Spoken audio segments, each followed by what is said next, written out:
JP or Mama JP, but above all the titles, I love Christ as Lord in my life. And I'm not ashamed to testify of His goodness, the joy He brings, the peace He gives you when you live according to His ways as His child. He's given us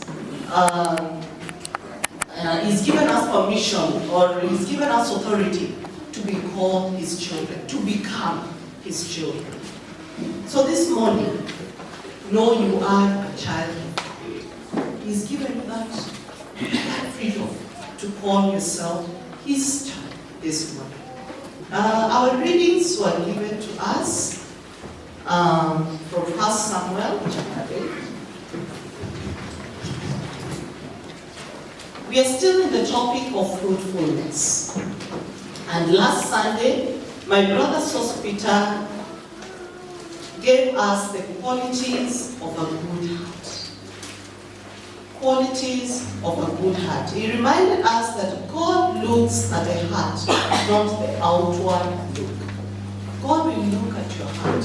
Wanadamu watangalia your outward look na vile utawatendea, but Mungu anaangalia moyo wako. He gave us the four qualities of a good heart. You have to have a sacrificial heart, a forgiving heart, a courageous heart, and an open heart in God's will, or in God's ways. And those are the qualities that he mentioned. 1 Samuel chapter 8. From this chapter, we see Samuel has grown old, and then he did appoint his two sons. His firstborn son was Joel, and the secondborn son, Abijah, to help him serve the people of Beersheba. But his sons were dishonest. They did all the wrong things that displeased God. They took bribes, they perverted justice in that area, and the people were displeased by what the services they were receiving from the sons of Samuel. So Samuel is an old man, he's there, his two sons are not about to inherit his good ways of the Lord. They didn't follow his footsteps of doing good to the Lord and doing godly in his godly ways. Let me put it that way, in his godly ways. So the children of Israel approached Samuel, and they demanded to have a king rule over them. Verse number 6. Give us a king to lead us. And this displeased Samuel, so he prayed to the Lord. The children of Israel wanted now a human king. They wanted to be like these other nations, to have a king like any other nation to rule over them. And this saddened Samuel's heart, because Samuel had served God with all that he had.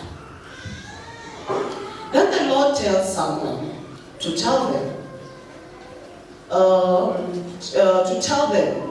what will happen to them when they have an ugly human king ruling over them. So God gives them a precaution and tells Samuel. That's from verses 11 to 17. So God tells Samuel, I want you to tell them, and tell them clearly, the conditions they have to go through when they have a human king ruling over them. And it is all written there, from verses 11. This is what the king who will reign over you will claim as his rights. So this is what God is warning them. He will take your sons and make them servants to serve him and his chariot horses. They will run in front of his chariots to give him honor as a king. He also tells them, you will assign the sons to be commanders of thousands and commanders of 50s and others to plow his ground, reap his harvest, and still others will making weapons. In other words, they will work for this king their entire life, or that generation to come. And I want us to dwell on verses number 19. And that is where I want to pick our topic for today. But the people refused to listen to Samuel. No, they said, we want a king over us. And verses number 20, that says, then we will be like the other nations. And I stop there.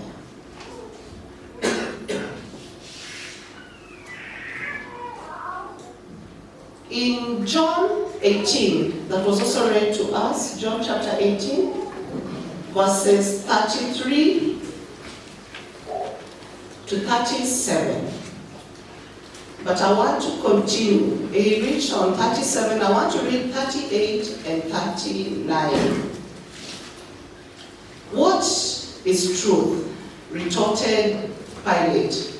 With this, he went out again to Jews gathered there and said, I find no basis for charging against him, but it is your custom for me to release to you one prisoner at the time of the Passover. Do you want me to release the king of the Jews? They shouted back, no, not him. Give us Barabbas. And I stopped there.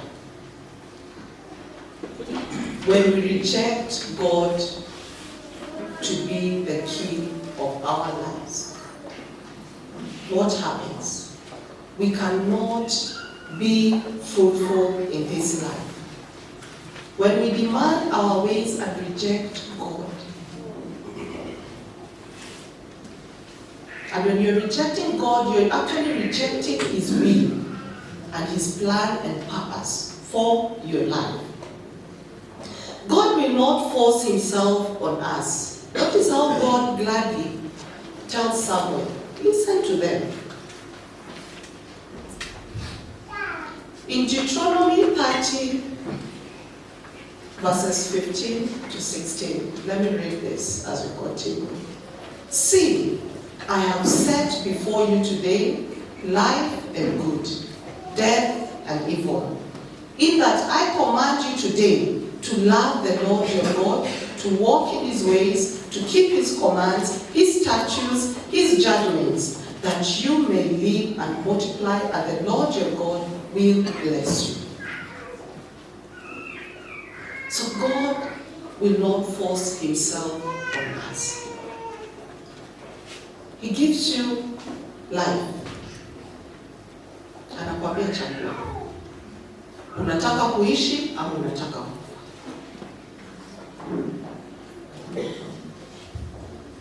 He gives you death and evil. So which one will you choose? He put choices before us this morning. And it is sad in 1 Samuel, the children of Israelites decided to deviate from the rule of God over their lives. I believe God's Spirit settles in all of us when we feed our hearts with good things, and thus He gives us choices. Adam and Eve, it started in the Garden of Eden. They were settled in the Garden of Eden and told, live, enjoy this garden. And he told them, he gave them a choice. Adam and Eve had a choice to do the right thing. Unfortunately, they did not do that. They rejected the Spirit of God and sinned against God. When you reject God's ways, you sin purposely against Him. Directly, niye unakataa. In John 16, verse 12 to 14, the Holy Spirit will give us, will guide us in all truth. So God's Spirit is in all of us. Hata ule unaona anatenda dhambi kiasi gani, Mungu, God's Spirit is still settled somewhere. And God is seated there wanting you to choose the right thing to do. He will guide us in all truth. John 16 tells us that. Cain and Abel, they both had a choice to make. Unfortunately, Cain rejected God's Spirit, and God warns him. The evil one is encroaching at the door of your heart. Anangoja tu ukatae njia zake Mungu naye haingii. So the evil one is encroached at the door of your heart, and it will surely cause you pain. God already warns Cain. He's warning the children of Israelites the same. Anaambia Samuel, waeleze vizuri sana, ndio wasiseme hawakuambiwa. When you reject me as the king of your life, this is what the human king will demand from you. It is very clear. And God does not mince his word on that. So what do I want to say? You will not go to hell because of sin, but because you rejected God's Spirit. You rejected God's ways. Please note. It's as clear as that. Si dhambi itakupeleka motoni, but ni wewe utakuwa umejipeleka kwa sababu ulikataa kusikiza njia zake Mungu. You've refused totally, and you've declared, God, I want my way. And woe unto you. That sends you to hell. And when you reject God's Spirit, God's ways, and that is Jesus Christ the Savior, tunajitawala mwenyewe hapo. And because God is not a dictator, I repeat, he will not force himself. He expects you to make the right choice. It all started in the Garden of Eden. And everyone is given an opportunity to do the right thing. So it is all wrong and not to his plan when you go against it. It is, you are all doing it wrong. And in order for us to produce good fruits, and I write good fruits, not just a fruit, good fruit, we have to be attached to the vine. Na hiyo mmesikiza kabisa. A branch cannot plant itself on the ground and expect to grow. Imee roots na iendelee kuzaa matunda. No, it can't happen. So for us, when we are cut off, when we decide to detach ourselves from the vine, we will never be fruitful. We will never experience God's goodness in our lives. Verse 22, still in 1 Samuel. The Lord answered, listen to them and give them a king. Samuel, wasikize. So wameitisha wapatie. God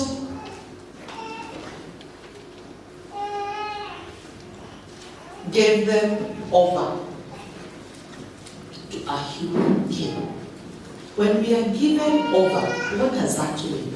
I want us to open Romans chapter 1, verse 18 to 32. Romans chapter 1, chapter 1, verse 18 to 32.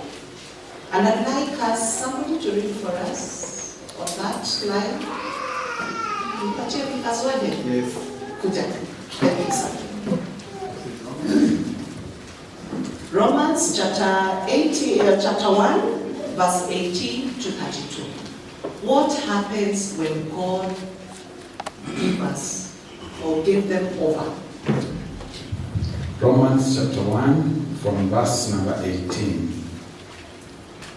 The wrath of God is being revealed from heaven against all godlessness and wickedness of people who suppress the truth by their wickedness. Since what may be known about God is plain to them, because God has made it plain to them. For since the creation of the world, God's invisible qualities, his eternal power and divine nature have been clearly seen, being understood from what has been made, so that people are without excuse. Verse 21. For although they knew God, they neither glorified him as God nor gave thanks to him, but their thinking became futile, and their foolish hearts were darkened. Although they claimed to be wise, they became fools, and exchanged the glory of the immortal God for images made to look like mortal human beings, and birds and animals and reptiles. Therefore God gave them over to the sinful desires of their hearts, to sexual impurity, for the degrading of their bodies with one another.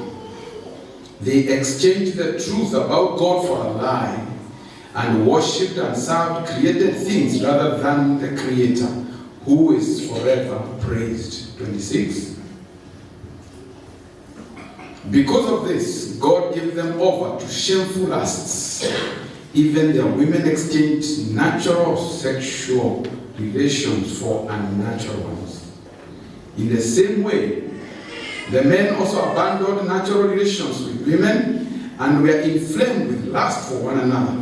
Men committed shameful acts with one other man and received in themselves the due penalty for their error. Furthermore, just as they did not think it worthwhile to retain the knowledge of God, so God gave them over to the depraved mind, so that they do what ought not to be done.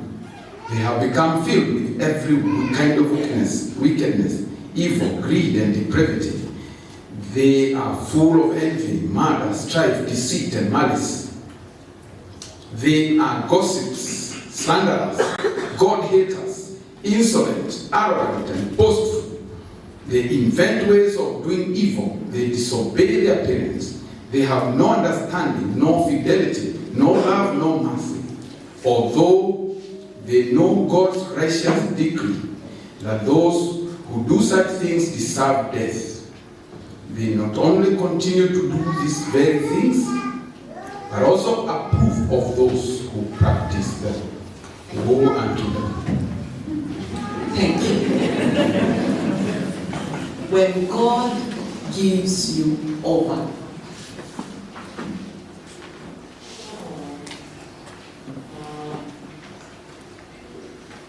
and that's what I call this morning God's divine abandonment. As simple as that. Now, tumekuwa tukisema about divine enlargement. Now, this is God's divine abandonment. When he gives you over to the things you insist you want to have. When he gives you directly, hiyo kitu anasema sasa endelea. Because I've warned you, I've even told you in advance, this is wrong. You know it in my laws, this is wrong. And this is the punishment. This is the judgment that will come your way.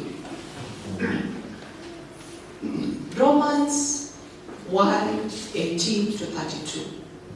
When God gives you over to whatever it is you insist to, and he's warned you in advance that this will kill you. This will not bring you the happiness you're looking for.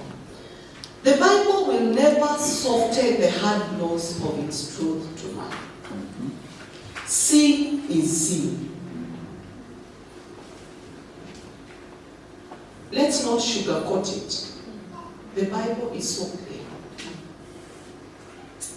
Sin is simply called sin. In its laws, the 10 Commandments. We all read a summary of it every time we have a Holy Communion. But this time around, I think I'll be requesting with him the full 10 Commandments laws. And 9 verse 20. My class know that.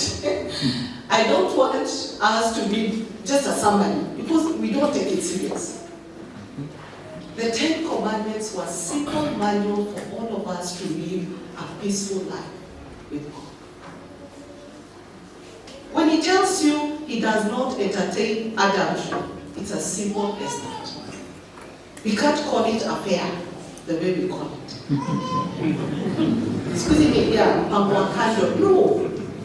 that is adultery.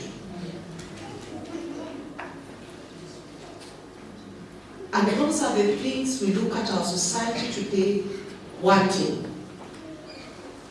You can even see it, I was told last time the bishop that was here was telling us the way the bishops go for a meeting to discuss whether lesbianism or gayism is right, surely. Period. Sin is sin. Period. When God gives us over, that is divine abandonment by God himself. That is what you want? Have it. Anakusaidia kuelekea hiyo njia umeshika. Anakusaidia vizuri sana uelekee vile unataka. And it is very sad. There's nothing more terrifying than that.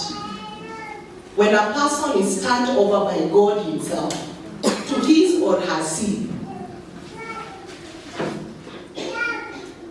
Mungu amekuachilia enda. I want to see how far you will go. Call it, sugarcoat it. Sin is sin. Sugarcoat it. Give excuses. I did this because of so and so. So and so pushed me to do ABC. No. I mentioned when we are starting, God's Spirit is in all of us. His Spirit tells us to do the right thing down deep in us.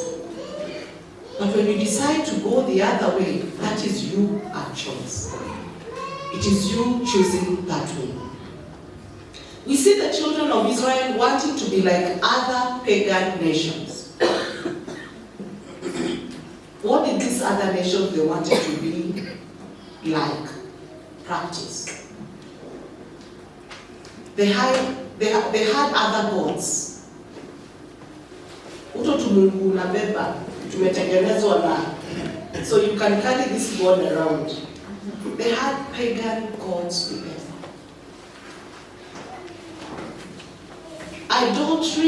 Adultery, they sinned even against their own bodies.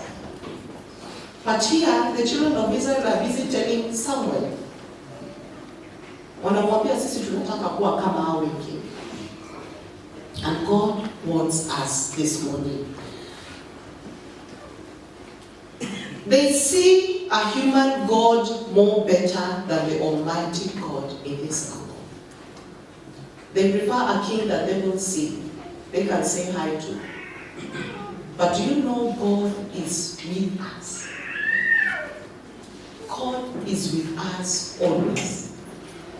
It does not matter where you are in a storm, or just about to exit the storm, or just getting into the storm. God is with you. So you don't need a human king to rule over you so that you are sure this person will be with me. No. Our God will always be with us. When we refuse the truth about God, then we have chosen a path that is taking us further away from God. We are no longer drifting towards God, but drifting apart, going far, far away from God's Spirit. We learn that no person is ever stationary or static in their relationship with God.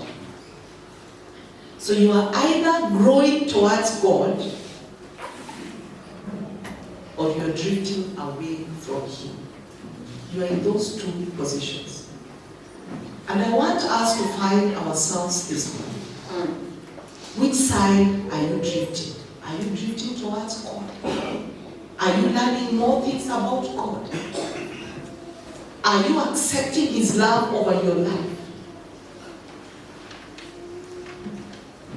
Or are you going far and far away because you are experiencing His abandonment in your life this morning? So hakuna mtu amesimama tu ati anajua Mungu na amesimama tu hapo. So you are either loving Him more, working towards His glory, or you are going the opposite direction. It's as clear as that. The children of Israel were drifting far away from the truth of God when they demanded a king over them. So I ask you this morning, where are you?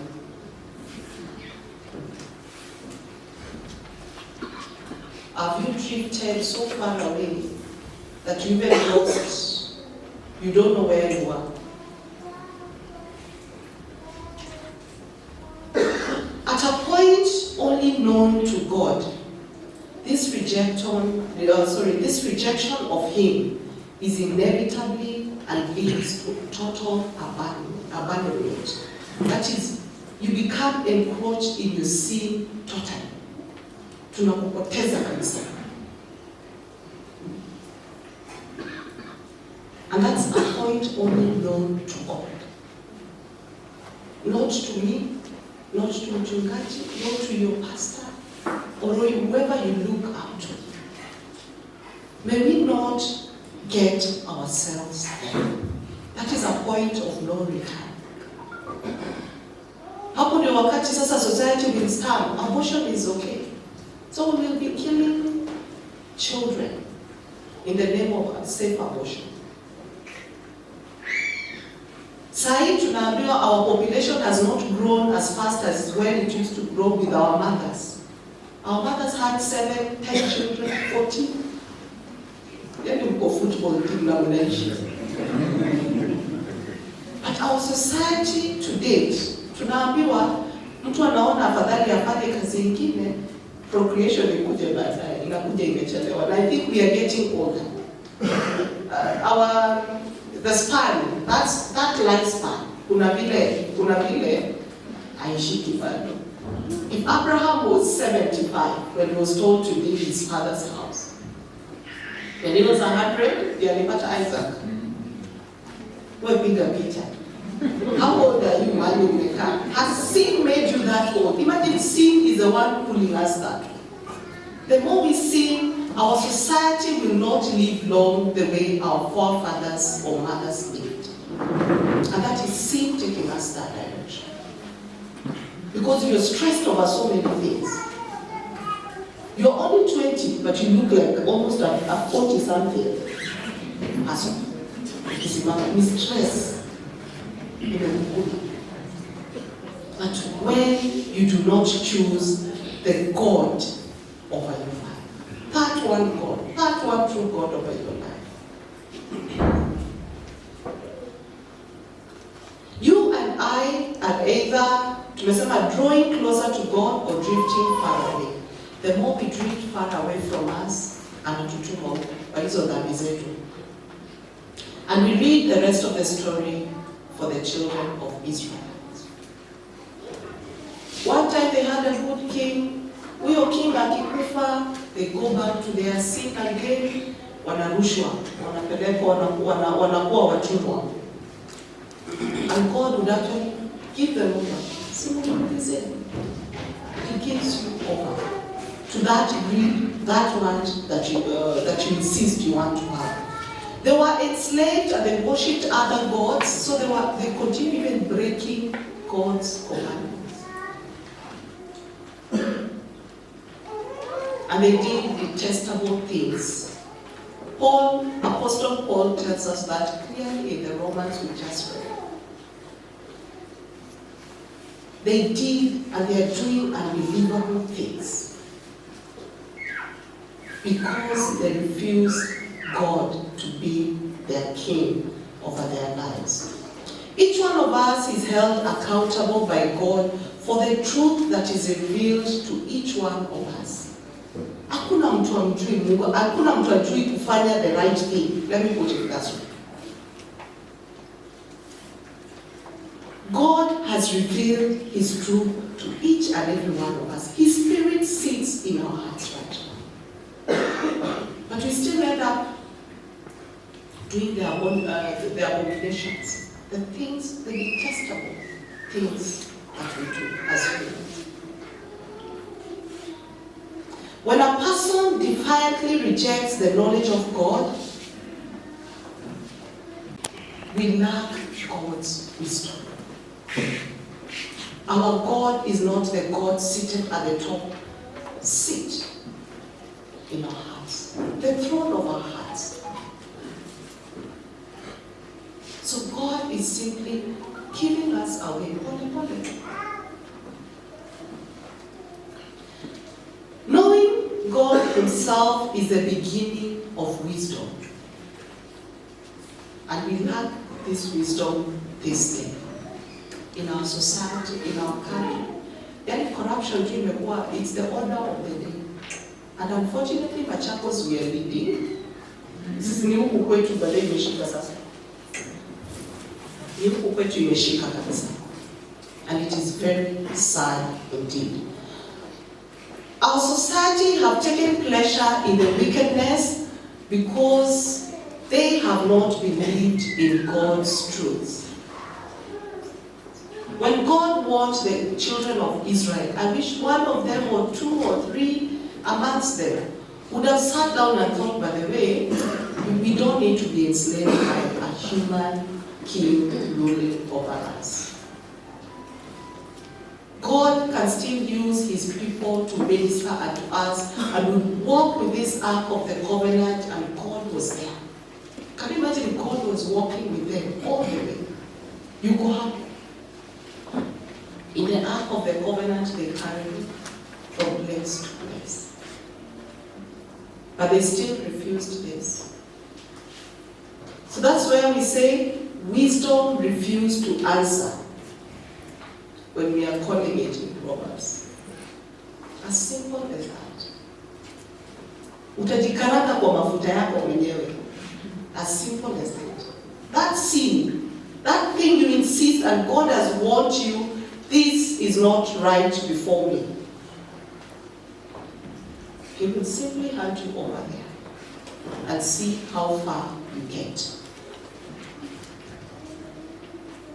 When we deliberately deny divine wisdom of God, God will turn us to darker sins in each and every one of us. So that dark thing,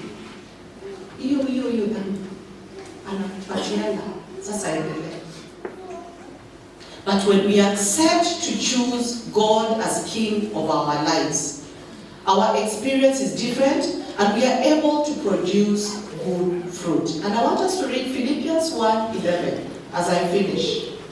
Philippians 1:11 says, filled with the fruit of righteousness that comes through Jesus Christ to the glory and praise of God. This means that all believers are filled with the fruit of righteousness. That fruit being all of the character traits flowing from the right relationship with God. When we let God rule over us. Galatians 5:22-23, but the fruit of the Spirit, fruit, I got here an S, it is that one fruit of the Spirit, is love, joy, peace, patience, kindness, goodness, faithfulness. And we can go and on about the fruit of the Spirit.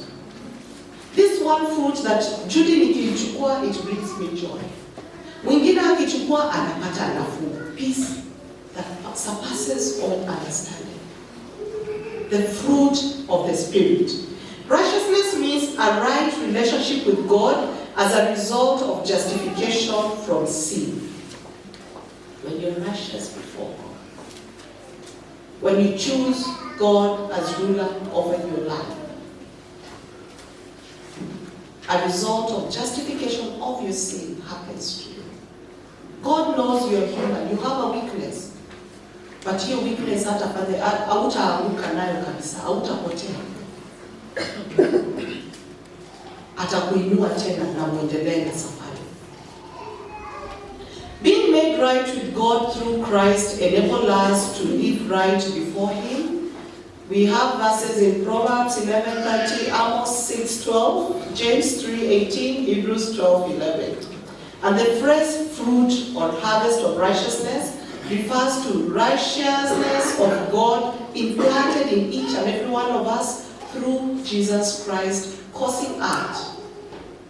Him dying at the cross for the sins you had not even done.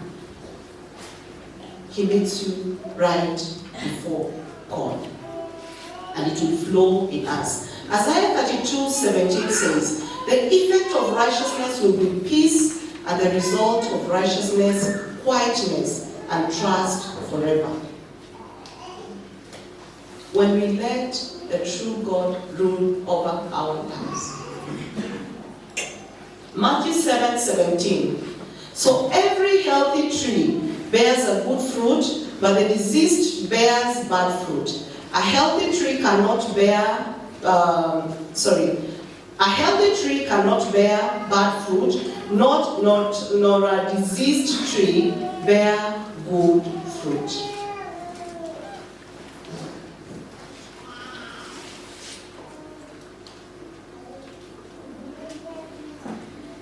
A healthy tree cannot bear a bad fruit.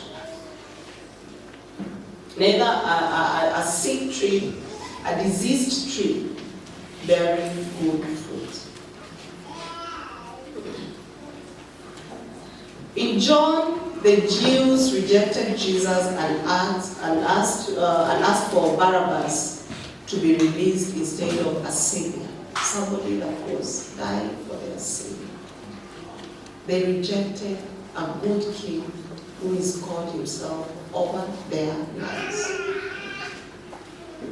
So who do you choose as king over your life this morning? Who is seated at the throne of your heart? Who is seated at the throne of your heart this morning? In rejecting God in our lives, or in my life, your life, knowingly or unknowingly, you cut yourself off from blessings and you sentence yourself to suffer. The Israelites knew better, because now their story started from there.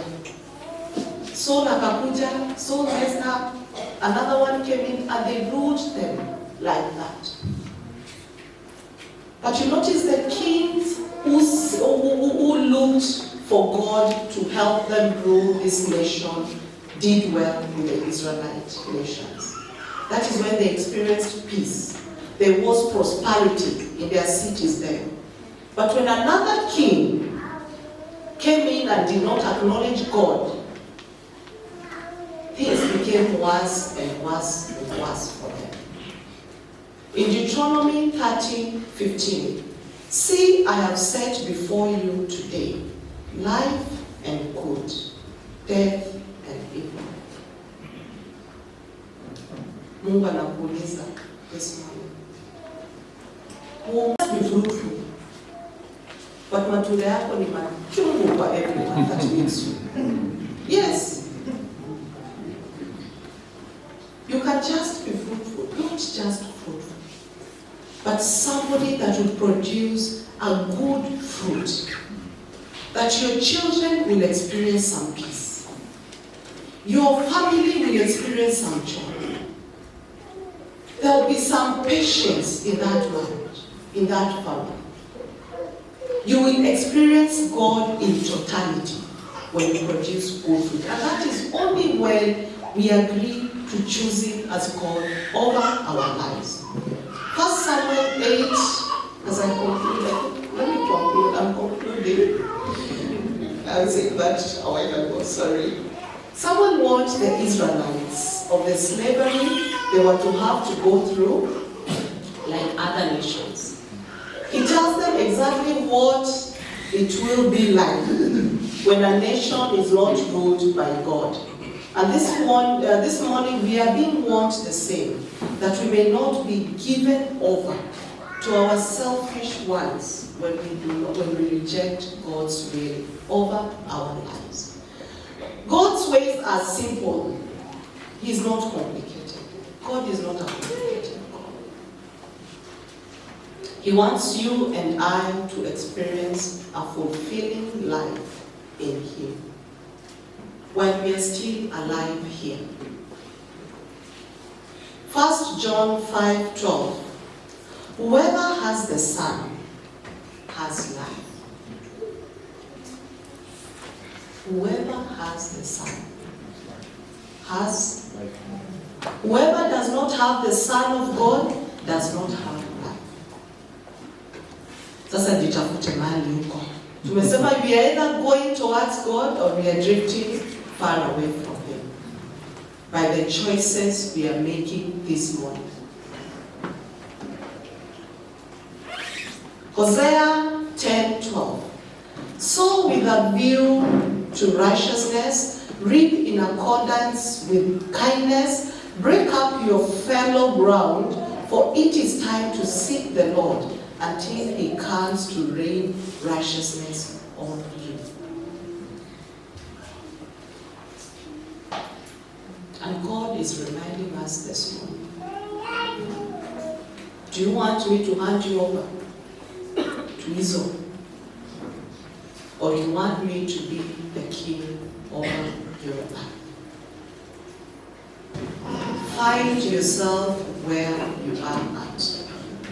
May the Lord never abandon you in any of your sin. And that's my prayer this morning. As simple as that. And that will be divine judgment on you. It's a judgment unajiletea mwenyewe. May you find the Lord, our God and King and ruler of your life. In the name of God the Father, the Son, and the